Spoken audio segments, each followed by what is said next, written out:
पूर्वतयारीमध्ये सगळ्यात पहिल्यांदा आपल्याला कप्पा तयार करून घेणं गरजेचं आहे. कप्पा तयार करण्यासाठी सगळ्यात पहिले जागा निवडायची आणि ती जागा आपल्याला फिनाईलच्या पाण्याने चांगली स्वच्छ करून ठेवायची.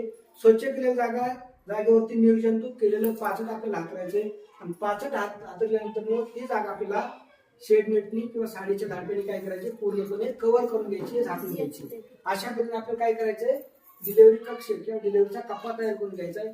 त्यानंतर आपल्याला लागणारे 2 लिटर पर्यंत तेल लागणारे, दावं लागणारे 10 फूट, नवीन ब्लेड लागणारे, डेटॉल किंवा आयोडीन लागणारे, साबण आपल्याला गरजेचं आहे. अशा वेळेस टॉवेल असणं गरजेचं आहे. बाळंतार जो की डिलिव्हरी नंतर आपल्याला 3 दिवस किंवा 5 दिवस जो बाळंतार जनावर द्यायचा तो बाळंतारासाठी जे साहित्य लागणार आहे ते साहित्य आपण आणून ठेवले पाहिजे.